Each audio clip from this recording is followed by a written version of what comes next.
Assalamualaikum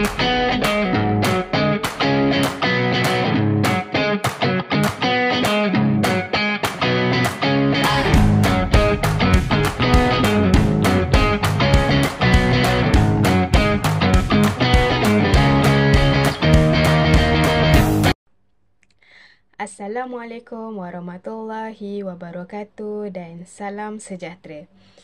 Nama saya Nur Adrana binti Ahmad Zamri dan nombor matrik saya ialah A209173. Terlebih dahulu, saya ingin mengucapkan ribuan terima kasih kepada Dr. Sadiah dan rakan-rakan yang saya hormati sekalian justeru sudi meluangkan masa untuk mendengar sedikit perkongsian saya pada hari ini. Saya amat bersyukur kerana diberi peluang untuk menyampaikan pandangan mengenai satu topik yang semakin penting dalam dunia serba moden ini, iaitu cabaran teknologi bagi golongan tua. Dalam era digital yang semakin pesat ini, golongan warga emas sering kali terpinggir. Bukan kerana mereka enggan berubah, tetapi kerana jurang teknologi yang semakin melebar. Maka dengan rendah hati, izinkan saya mengupas isu ini dengan harapan kita semua lebih memahami dan menghargai perjuangan generasi terdahulu dalam menyesuaikan diri dengan zaman baru ini.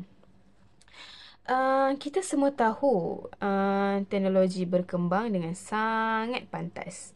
Telefon pintar, aplikasi dalam talian, pembayaran tanpa tunai dan pelbagai sistem digital kini menjadi sebahagian daripada kehidupan harian. Namun, dalam arus kemajuan ini ada satu golongan yang kerap tertinggal, iaitu golongan warga emas.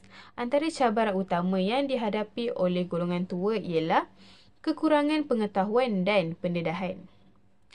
Ramai dalam kalangan mereka tidak dibesarkan dengan teknologi seperti kita, menyebabkan penggunaan peranti moden menjadi satu perkara yang mengelirukan dan kadang-kadang menakutkan. Selain itu, perubahan dalam sistem perkhidmatan juga menyukarkan mereka. Contohnya, urusan bank kini lebih banyak dilakukan secara dalam talian. Ini memberi tekanan kepada warga emas yang tidak mahir menggunakan aplikasi seperti online banking atau e-wallet. Golongan tua juga menghadapi cabaran dari segi keselamatan digital. Mereka lebih mudah menjadi mangsa penipuan cyber kerana kurangnya pengetahuan tentang taktik skamer yang licik dan meyakinkan. Namun begitu, semua ini boleh diatasi dengan sokongan masyarakat. Anak-anak, cucu-cucu dan komuniti setempat boleh mainkan peranan besar dalam membimbing warga emas. Kelas teknologi, bengkel kemahiran digital dan kesabaran dalam mengajar mereka adalah sangat penting. Akhir kata, teknologi tidak seharusnya menjadi penghalang, tetapi jambatan yang merapatkan jurang antara generasi.